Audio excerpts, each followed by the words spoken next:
ಕಾಂಗ್ರೆಸ್ ಪಕ್ಷಕ್ಕೆ ಕಾಂಗ್ರೆಸ್ ಪಕ್ಷದ ಕಾರ್ಯಕರ್ತರಿಗೆ ಟೋಪಿಯನ್ನ ಹಾಕಿರುವ ನಮ್ಮ ನಾಯಕರ ಬಗ್ಗೆ, ನಮ್ಮ ಮಧು ಬಂಗಾರಪ್ಪ ಸಾಹೇಬ್ರ ಬಗ್ಗೆ ಮಾತಾಡ್ಲಿಕ್ಕೆ ಅವರಿಗೆ ಯೋಗ್ಯತೆ ಇಲ್ಲ.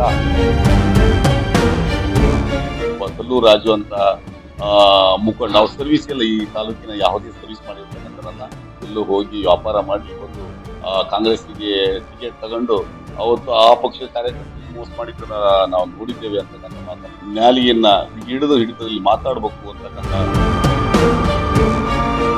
ಒಬ್ಬ ಜಡ್ಪಿಯಲ್ಲಿ ಗೆದ್ದಕ್ಕಾಗದಂತ ವ್ಯಕ್ತಿ ತನ್ನ ಸ್ಥಾನಮಾನ ಏನು, ಯಾರಿಗೆ ಯಾವ ರೀತಿ ಮಾತಾಡ್ಬೇಕು ಅನ್ನೋ ಒಂದು ಭಾವನೆ ಅವ್ರ ತಲೆಯಲ್ಲಿಲ್ಲ ಅಂತ ಅಂದ್ರೆ ಅದು ಸೊರಬ ತಾಲೂಕಿನ ಜನ ಅರ್ಥ ಮಾಡ್ಕೋಬೇಕು. ಇವತ್ತು ಈ ತಾಲೂಕಿನಲ್ಲಿಗೆ ಬಿಜೆಪಿಗೆ ಒಂದು ಗೊತ್ತು ಗುರಿ ಇಲ್ಲ.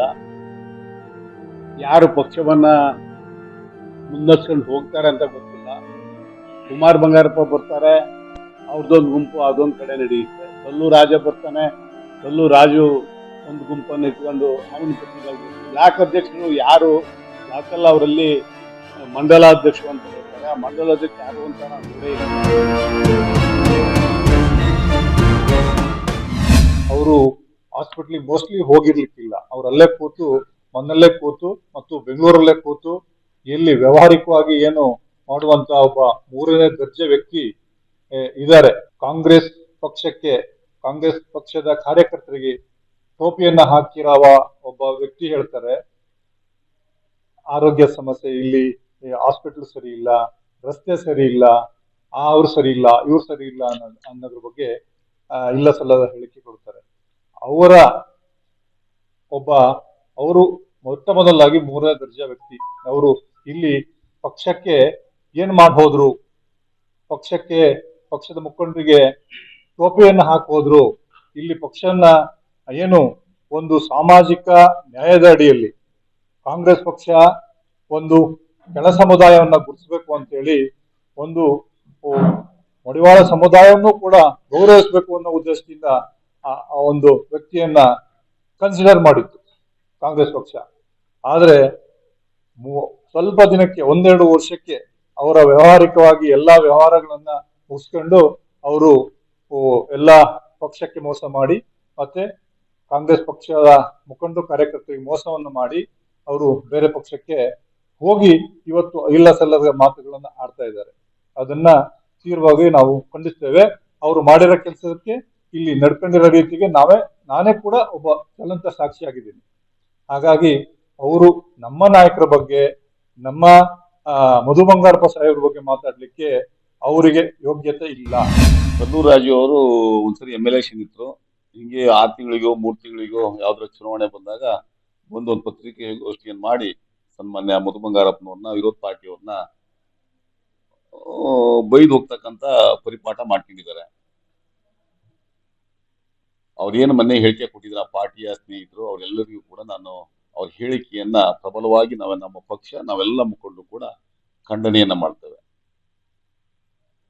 ಮಧು ಬಂಗಾರಪ್ಪನವರು ಒಬ್ಬ ಅನಕ್ಷರಸ್ಥ ಮಂತ್ರಿ ಅಂತ ಹೇಳಿ ಅಂತ ವಿದ್ಯಾಮಂತ್ರಿ ಮಾಡಿದ್ದಾರೆ ಅಂತಕ್ಕಂಥ ಮಾತನ್ನ ಆಡಿದ್ರು ತಲ್ಲೂರು ರಾಜು ಅವರು.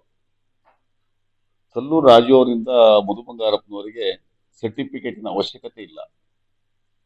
ಹಿಂದಿನ ಬೆಳಗಾಂ ಅಧಿವೇಶನದಲ್ಲಿ ಮಧು ಬಂಗಾರಪ್ಪನವ್ರನ್ನ ಏನು ಚಿಂತಕರ ಚಾವಡಿ ಅಂತ ವಿಧಾನ ಪರಿಷತ್ತನ್ನು ಕರಿತೀವಿ, ಆ ವಿಧಾನ ಪರಿಷತ್ತಿನ ಆ ಪಕ್ಷದ ಬಿಜೆಪಿಯ MLC ವಿಧಾನ ಪರಿಷತ್ ಸದಸ್ಯರು ಒಬ್ಬ ಉತ್ತಮ ಮಂತ್ರಿ, ಶಿಕ್ಷಣ ಇಲಾಖೆ ನಿರ್ವಹಿಸಿರ್ತಕ್ಕಂಥ ಮಂತ್ರಿ ಅಂತಕ್ಕಂಥ ಮಾತನ್ನ ಸದನದ ಒಳಗಡೆ ಹೇಳಿದರೆ ಅದು ಇತಿಹಾಸ. ಒಂದು ವಿರೋಧ ಪಕ್ಷದವರು ಇನ್ನೊಂದು ಪಕ್ಷದ ಆಡಳಿತ ಪಕ್ಷದ ಮಂತ್ರಿಯನ್ನ ಹೊಗಳಿರ್ತಕ್ಕಂಥ ಇತಿಹಾಸ ಮಧು ಬಂಗಾರಪ್ಪರಿಗೆ. ಪಕ್ಷ ಹೆಂಗೆ ಅಂತ ಗೊತ್ತಿಲ್ಲ, ಮನೆ ಒಂದು 3 ಬಾಗಿಲಾದಂಗೆ ಆಗೈತಿ. ಅವ್ರು ಯಾರು ನಾಯಕರು? ಅವರು ಇಲ್ಲಿ ಹಿಂದಿನ ಅಭ್ಯರ್ಥಿ ಆಗಿರ್ತಕ್ಕಂಥ ಕುಮಾರ್ ಬಂಗಾರಪ್ಪನವರು ರಾಜ್ಯಾಧ್ಯಕ್ಷನೇ ಅಲ್ಲ ಅಂತ ಹೇಳಿ ವಿಜೇಂದ್ರನ ಅವ್ರ ಬಗ್ಗೆ ಮಾತಾಡ್ತಾರೆ. ಅವ್ರದೊಂದು ಗುಂಪಾಗಿದೆ. ಸೊರಬದಲ್ಲಿ 2 ಹೊಸಪೇಟೆಗಳ ಒಂದು ಆಫೀಸು, ಇಲ್ಲಿ ಒಂದು ಆಫೀಸು. ಸೊರಬ ನಗರದಲ್ಲಿ, ಪಟ್ಟಣದಲ್ಲಿ 2 ಬಿಜೆಪಿ ಕಚೇರಿಯನ್ನು ಹೊಂದಿರತಕ್ಕಂಥವ್ರು. ಅವರ ಎಡೆಯಲ್ಲಿ ಕತ್ತೆ ಬಿದ್ದಿದೆ, ನಮಗೆ ನೊಣ ಬಿದ್ದಿದೆ ಅಂತೇಳಿ ನಮಗ್ ಬುದ್ಧಿವಾದ ಹೇಳ್ತಕ್ಕಂಥ ವ್ಯರ್ಥ ಪ್ರಯತ್ನವನ್ನ ಈಗಿನ ಇಲ್ಲಿ ಕಾಂಗ್ರೆಸ್ಸಿನ ಈ ಬಿಜೆಪಿಯ ಮುಖಂಡರು, ಆ ಪಕ್ಷದ ಅಧ್ಯಕ್ಷರು ಮಾಡ್ತಕ್ಕಂಥದ್ದನ್ನ ನಾವು ನೋಡಿದ್ದೇವೆ. ಮಾಧ್ಯಮದ ಸ್ನೇಹಿತರಿಗೆ ತಮ್ಮೆಲ್ಲರಿಗೂ ಗೊತ್ತಿರ್ತಕ್ಕಂಥ ವಿಷಯ, ಸೊರಬದಲ್ಲಿ ಇತಿಹಾಸದಲ್ಲಿ ಒಬ್ಬ ತಲ್ಲೂರು ರಾಜು ಅಂತ ಮುಖಂಡ ನಾವು ಸರ್ವಿಸ್ ಎಲ್ಲ ಈ ತಾಲೂಕಿನ ಯಾವುದೇ ಸರ್ವಿಸ್ ಮಾಡಿರ್ತಕ್ಕಂಥರಲ್ಲ.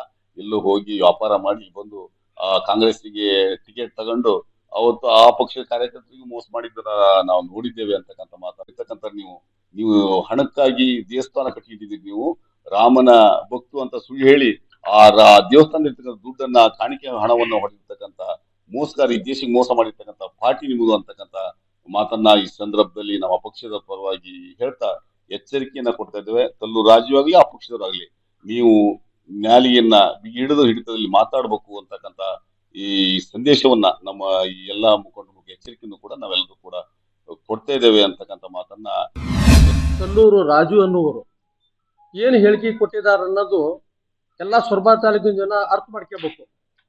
ಈ ಹಿಂದೆ ಅವರು ಎಲ್ಲೋ ಇದ್ದಂಥವ್ರು ಆನವಟ್ಟಿ ಭಾಗಕ್ಕೆ ಬಂದು ದಿಢೀರ್ನ ಆಗಿ ಒಬ್ಬ ಜಡ್ಪಿ ಕ್ಯಾಂಡಿಡೇಟ್ ಆಗ್ಬೇಕು ಅಂತೇಳಿ ಮನಸ್ಸು ಮಾಡ್ಕೊಂಡು ಅಲ್ಲಿ ನಮ್ಮ ಅರೆತರಗಡ್ಡಿ ಕೆರೆ ಅನ್ನೋ ಕೆರೆಗೆ ಕಚವಿ ಏತ ನೀರಾವರಿ ಮಂಜೂರಾಗಿದ್ದು ಗೊತ್ತಿದ್ದು ಸಹಿತ ತಮ್ಮ ದೊಡ್ಡ ಸ್ಥಿತಿ ಮಾಡ್ಕೊಳ್ಳೋ ಸಲುವಾಗಿ PUC ಪೈಪ್ಲೈನ್ ಮಾಡ್ಕೊಂಡು ಒಬ್ಬ ಜಡ್ಪಿ ಕ್ಯಾಂಡಿಡೇಟ್ ಆಗಿ 4ನೇ ಸ್ಥಾನಕ್ಕೆ ಹೋದಂತ ವ್ಯಕ್ತಿ ಒಬ್ಬರು ಇವತ್ತು ನಮ್ಮ ಮುಖಂಡರಾದಂತ ಮಧು ಬಂಗಾರಪ್ಪನವರಿಗೆ ಒಂದು ನಿಮ್ಗೆ ನೈತಿಕತೆ ಇಲ್ಲ, ಆನಂತರ ಅವಿದ್ಯಾವಂತರು ಅಂತ ಮಾತಾಡ್ತಾರ ಅಂತ ಅಂದ್ರೆ ಒಬ್ಬ ಜಡ್ಪಿಯಲ್ಲಿ ಗೆದ್ದಕ್ಕಾಗದಂತ ವ್ಯಕ್ತಿ ತನ್ನ ಸ್ಥಾನಮಾನ ಏನು, ಯಾರಿಗೆ ಯಾವ ರೀತಿ ಮಾತಾಡ್ಬೇಕು ಅನ್ನೋ ಒಂದು ಭಾವನೆ ಅವ್ರು ತಲೆಯಲ್ಲಿಲ್ಲ ಅಂತ ಅಂದ್ರೆ ಅದು ಸೊರಬ ತಾಲೂಕಿನ ಜನ ಅರ್ಥ ಮಾಡ್ಕೋಬೇಕು.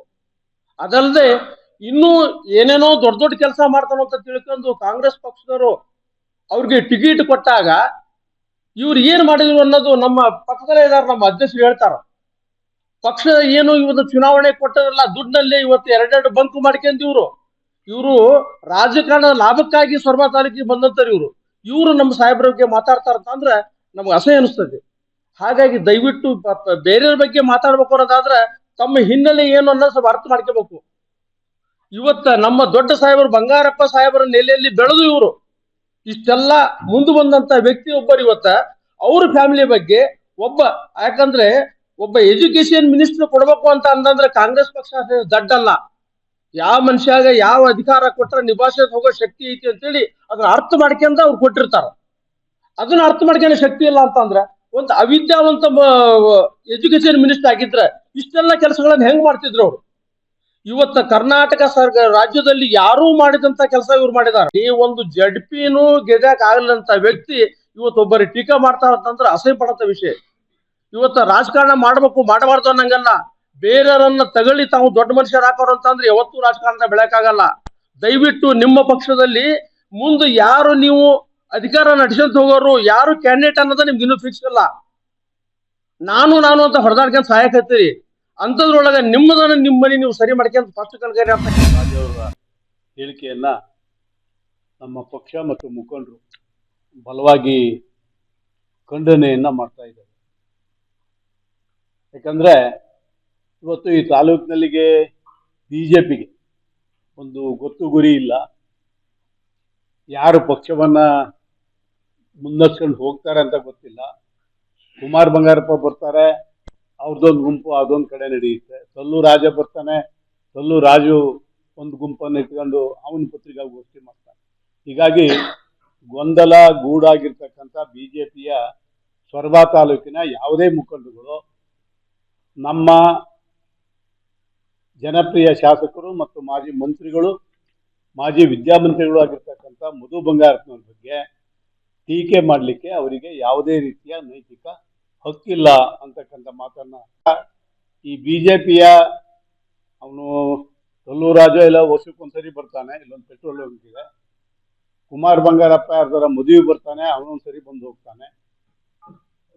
ನಿಜ ಅಂದ್ರೆ ಅವರು ಬ್ಲಾಕ್ ಅಧ್ಯಕ್ಷರು ಯಾರು, ಬ್ಲಾಕ್ ಅಲ್ಲ, ಅವರಲ್ಲಿ ಮಂಡಲಾಧ್ಯಕ್ಷರು ಅಂತ ಹೇಳ್ತಾರೆ. ಆ ಮಂಡಲಾಧ್ಯಕ್ಷ ಯಾರು ಅಂತ ನಾನು ನೋಡೇ ಇಲ್ಲ.